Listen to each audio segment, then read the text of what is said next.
Good morning students.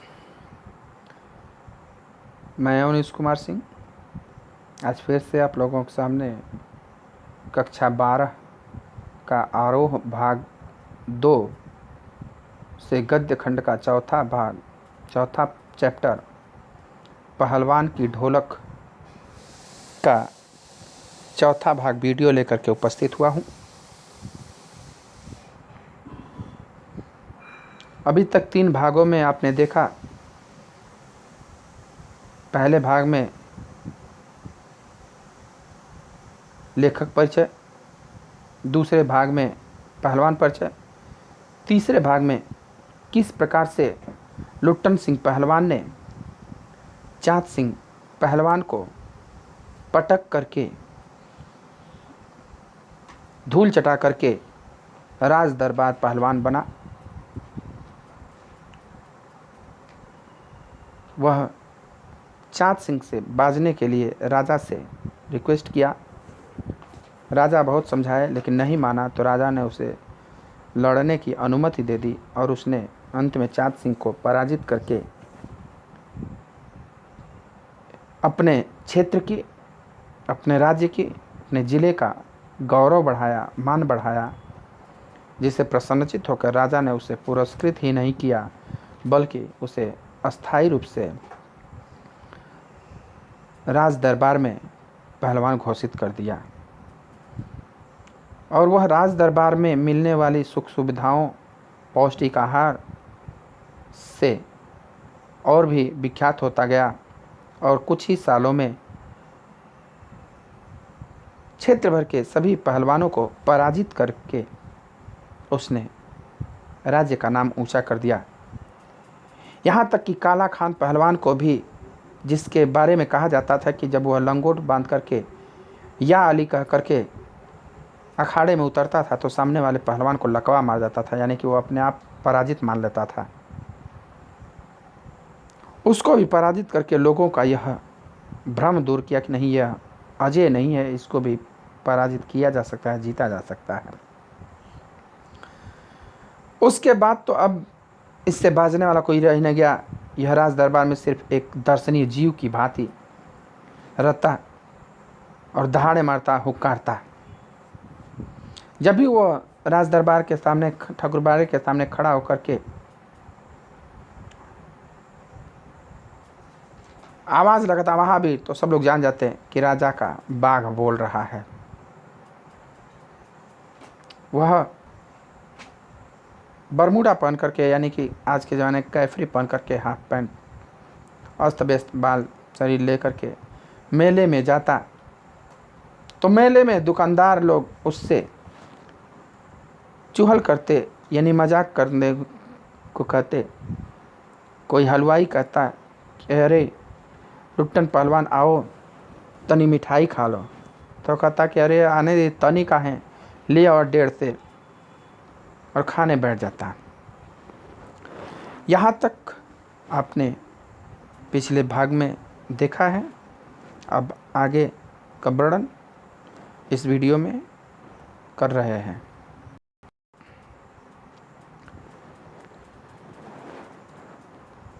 पहलवान बच्चों की सी स्वाभाविक हंसी हंसकर कहता, अरे तनी काहे, ले आवा 1.5 से, और बैठ जाता खाने। 2 सेर रसगुल्ला को उदरस्त करके मुंह में 8-10 पान की गिलोरियाँ ठूस ठुड्डी को पान के रस से लाल करते हुए अपनी चाल से मेले में घूमता। 2 सेर, 1 सेर में 1.25 किलो होता है, यानी 2.5 किलो रसगुल्ला खा करके। और पान वाला जब कहता कि अरे पान खा लीजिए, तो एक पान से उसके मुंह में क्या होने वाला, खली के आकार का ही रहा होगा। 8-10 पान एक साथ मुंह में ठूस लेता था और उसका रस चुआता हुआ मेले में घूमता रहता था। मेले से दरबार लौटने के समय उसकी अजीब हुलिया रहती। आंखों पर रंगीन अबरख का चश्मा, कांच वाला, हाथ में खिलौने को नचाता और मुंह से पीतल की सीटी बजाता हंसता हुआ वापस आ जाता दरबार में, यानी बच्चों की भांति। टोपी, चश्मा, खिलौना, सीटी बजाता हुआ आता था।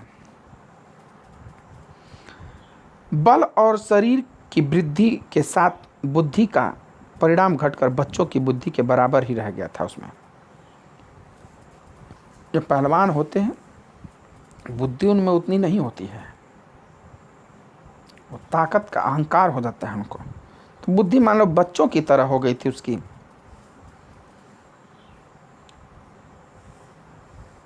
दंगल में ढोल की आवाज़ सुनते ही वह अपने भारी भरकम शरीर का प्रदर्शन करना शुरू कर देता था। कहीं मेला में दंगल वगैरह में जाता था तो जैसे ही ढोल की आवाज़ सुनता तो उसकी पूरा शर्ट वर्ट निकाल करके शुरू कर देता था अंग प्रदर्शन।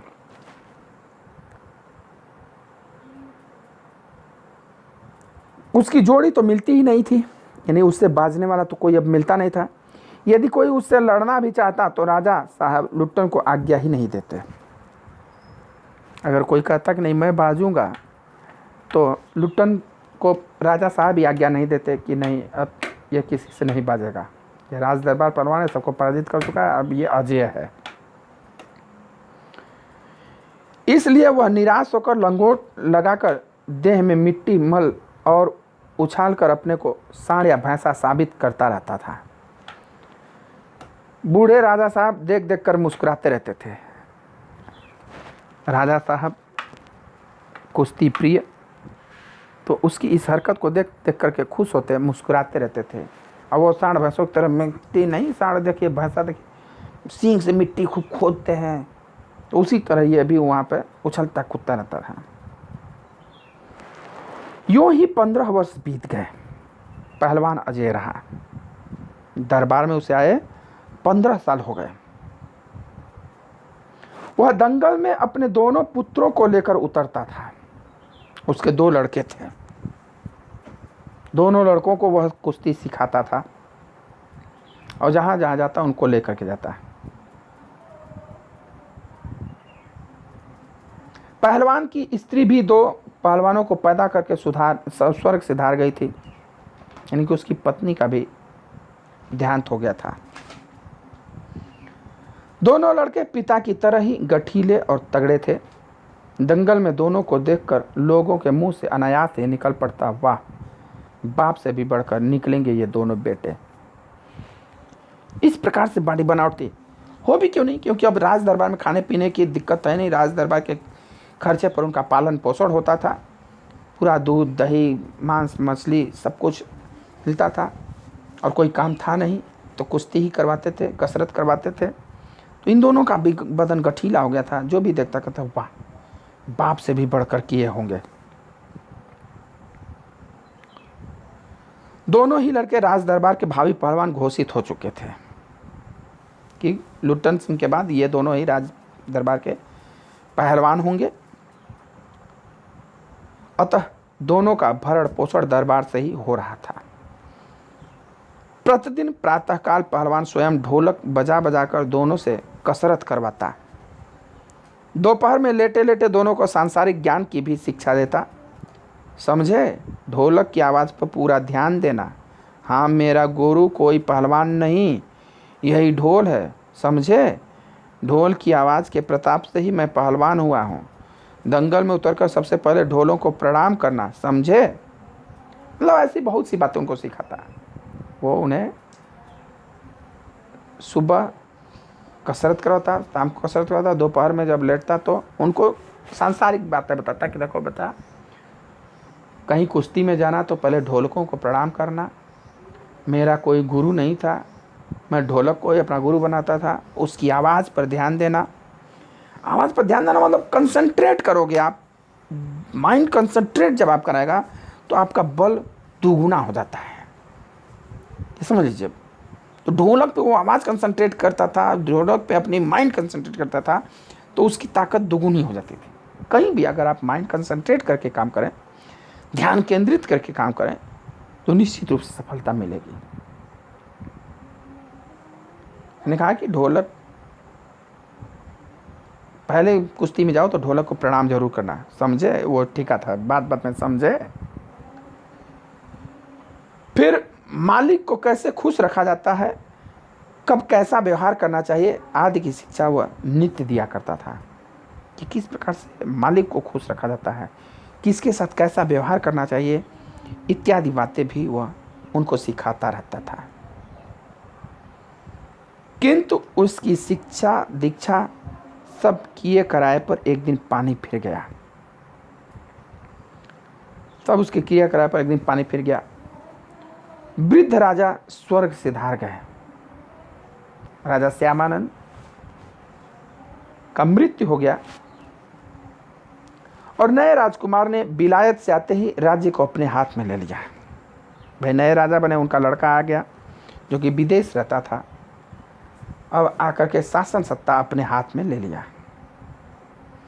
राजा साहब के समय शिथिलता आ गई थी, राजकुमार के आते ही दूर हो गई। राजा साहब अब सुस्त थे, वहाँ बहुत प्रजा में चल कदमी नहीं, जो जैसे चल रहा है बस चल रहा है। लेकिन अब नया राजकुमार आया तो इसने सारी व्यवस्था बदल दिया, उसमें तेजी आ गई। बहुत से परिवर्तन हुए, उन्हीं परिवर्तनों की चपेटाघात में पड़ा पहलवान भी। पुराने कर्मचारियों को निकाल कर नए कर्मचारी दिए। भाई बुजुर्ग हो गए कर्मचारी लेकिन वो पढ़े हैं, काम करने की क्षमता नहीं है लेकिन वो पढ़े हैं, सबको निकाल करके यंग को रखा, अनुभवी को रखा, नए को रखा। और उसी परिवर्तन में पहलवान भी आ गए। दंगल का स्थान घोड़े की रेस ने ले लिया, पहलवान को हटा दिए, राज दरबारी पहलवान से हटा दिए। अब वो दंगल उस राज्य में नहीं होता था, घुड़दौड़ होता था, घोड़े का रेस। पहलवान तथा दोनों भावी पहलवानों का दैनिक भोजन व्यय सुनते ही राजकुमार ने कहा, टेरेबल, इन लोगों का। भाई इससे जलते तो थे ही पहले से सब, तो जब मौका पाए तो जो चुगलीखोर थे कहे कि अरे महाराज कहिए मत, सुबह 5 लीटर दूध वो पीता है, 5-5 लीटर इसके बच्चे पीते हैं, 10-15 लीटर दूध, दोपहर में तीनों के लिए 3 दर्जन अंडा आता है, शाम को 3 किलो मीट आता है, इतना इन सबों खर्चा है। तो कहा टेरिबल, आश्चर्यजनक, भयानक, इतना भयानक। नए मैनेजर साहब ने कहा हैरेबुल, क्या भयंकर ही नहीं महाभयंकर है साहब। मैनेजर बदल गया, देखा कि इतना खर्च तो इनके ऊपर हो रहा है। पहलवान को साफ जवाब मिल गया, राज दरबार में उसकी आवश्यकता नहीं, उसको गिड़गिड़ाने का भी मौका नहीं दिया गया। पहलवान को अब यह आदेश दे दिया गया कि अब यहाँ पहलवान कोई ज़रूरत नहीं है, राज दरबार पहलवान अब नहीं हो तो तुम जा सकते हो। उसे गिड़गिड़ाने का मौका भी नहीं दिया गया कि साहब मैं पहलवानी कर सकता हूँ, चौकीदारी कर लूँ या कुछ कर लूँ, मुझे मत निकालिए, मैं कहाँ जाऊँगा, कुछ नहीं। उन्हें राज्य से निकाल दिया गया, दरबार से। उसी दिन वह ढोलक कंधे से लटकाकर अपने दोनों पुत्रों के साथ अपने गांव में लौट आया और वहीं रहने लगा। उस दिन अब क्या किया, जब निकाल दिया भाई तो ढोलक लिया, दोनों पुत्रों को लिया और अपने गांव आ गया। अपना गांव नहीं कि सास के गांव जहाँ था ससुराल। गांव के एक छोर पर गांव वालों ने एक झोपड़ी बांध दी, वहीं रहकर वह गांव के नौजवानों और चरवाहों को कुश्ती सिखाने लगा। गांव वाले क्या क्या भाई, अभी तक तो नामी पहलवान था, दरबारी पहलवान था, उसकी ख्याति बड़ी दूर दूर तक थी, ये सभी। तो उसके लिए भाई कहाँ जाए, चलो एक झोपड़ी लगा दिए और वहीं पर आकर के उन गांव वालों के लड़कों को, चरवाहों के लड़कों को कुश्ती सिखाने लगा। वो खाने पीने का खर्च गांव वालों की ओर से बधा हुआ था। सुबह शाम वह स्वयं ढोलक बजा बजा कर अपने शिष्यों और पुत्रों को दाव पेच वगैरह सिखाया करता था। भाई गांव के लड़कों को मतलब सिखा रहा है तो वो भी सब लोग कोई कुछ कभी कोई उनको खाने पीने का लिए देता रहता था, दूध वगैरह खाना पीना सब कुछ आता था और उनका और उनके पुत्रों का खर्चा चलता था।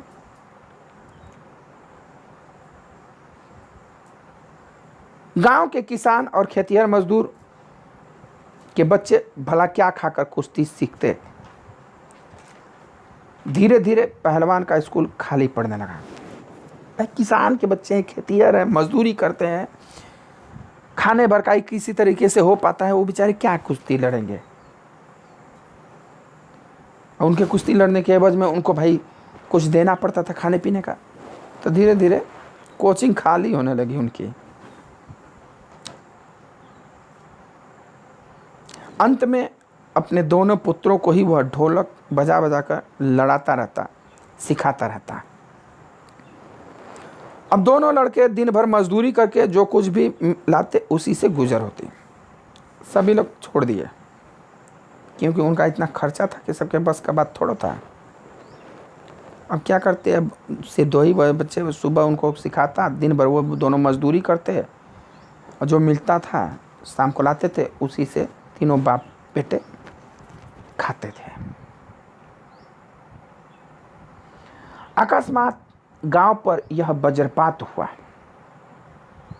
ऐसा ना, गांव में यह वज्रपात आया, मलेरिया हैजा का। पहले अनावृष्टि यानी सूखा पड़ गया। अनावृष्टि अर्थात सूखा। फिर अन्न की कमी, तब मलेरिया और हैजे ने मिलकर गांव को भूनना शुरू कर दिया। पहले सूखा पड़ा तो अन्न की कमी हो गई, फसल उगा नहीं, अन्न की कमी पहले से, फिर मलेरिया आ गया, फिर हैजा आ गया और धीरे धीरे गांव के लोग मरने लगे। भुनना गांव को शुरू कर दिया, यानी कि गांव को प्रताड़ित करना शुरू कर दिया इस महामारी ने। गांव प्रायः सूना हो चला था, घर के घर खाली पड़ गए थे। रोज 2-3 लाशें उठने लगी थी। गांव खाली हो गया, घर के घर सूने हो गए। रोज एक गांव से 2-3 लाश निकलने लगी।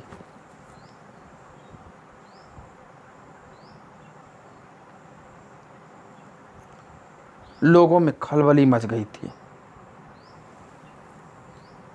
वहां सब लोग परेशान, जैसे अभी देखिए महामारी में पता चलता था कि गांव से एक दिन में 2-2, 3-3, 4-4 लाश निकल रही हैं। कोई ऐसा गांव नहीं था जिस गांव में 8-10 लोग मरे नहीं हो इस महामारी के बीच में 1-2 महीने में। खलबली मच गया गांव में। दिन में तो कलरव, हाहाकार तथा हृदय विदारक रुदन के बावजूद भी लोगों के चेहरे पर कुछ प्रभा दृष्टिगोचर होती थी। दिन में जिसके घर मर गया, कोई रो रहा है, कोई चिल्ला रहा है, कोई कुछ कर रहा है, कोई कुछ, फिर भी चेहरे पर कुछ आस लगती थी। शायद सूर्य के प्रकाश में सूर्योदय होते ही लोग कांपते कूदते कराहते अपने अपने घरों से बाहर निकलकर अपने पड़ोसियों और आदमियों को ढांढस देते थे। रात में मर गया तो जिसके घर, अरे मर गया, चलो छोड़ो, ये तो सबका किस्सा है, क्या करोगी, जाने दो, समझाते थे। पता चलता था सुबह, रात में सोए तो सब कुछ ठीक है, सुबह उठे तो कि पड़ोसी मर गया। इसी प्रकार का इस साल हुआ था। तो लोग जाकर के ढांढस देते थे, सांत्वना बधाते थे। अरे क्या करोगी रोकर दुल्हन, जो गया सो तो चला गया, वह तुम्हारा नहीं था, वह जो है उसको तो देखो। समझाते ना। अक्सर औरतें बहुत रोती हैं, कहते हैं रो करके क्या करोगी, अरे जो चला गया सो चला गया, वो तुम्हारा नहीं था, तुम्हारा। अब देखो, अपने बच्चों का ख्याल करो, अपने बेटे का ख्याल करो, बेटी का ख्याल करो, सास का ख्याल करो, ससुर का ख्याल करो। जो चला गया उसका लेकर के रो करके क्या करोगी, वो वापस नहीं आएगा। भैया घर में मुर्दा रख करके कब तक रोओगे, कफन की क्या जरूरत है, दे आओ नदी में, इत्यादि। कहे कि घर को लाश को घर में रख करके क्या करो, कब तक रोओगे, अरे कफन इत्यादि का इंतजाम करो, लाश को। तो कफन भी क्या, चलो नदी में फेंकाओ। जैसा देखिए कितनी लाशें नदी में तैरती मिली थी इस महामारी में। सोचिए, ये पहले की बात है और अब फिर हम वही घटनाक्रम देखे हैं आज इतने विकास के बाद भी। बगैर अफन कफन के लोग लाशों को नदी में फेंक आते थे, तैरती मिली उतराती मिली लाशें, हजारों हजार लाशें तैरती उतराती मिल रही थी। इसी प्रकार से लोग जिनके घर का कोरोना महामारी मर जाता था, कोई छूने तक नहीं जाता था। घर वाले बेचारे किसी तरीके से उनको ले जाकर के फेंक आते थे। दाह संस्कार करने की क्या कोई कहे। ये महामारी सबकी असलियत दिखा देती है। चलिए, आज की वीडियो में इतना ही। फिर आगे का भाग हम अगले वीडियो में लेकर के आएंगे। अगर वीडियो में कोई आपको समस्या हो, कोई परेशानी हो, तो आप हमसे फ़ोन करके या कमेंट करके पूछ सकते हैं।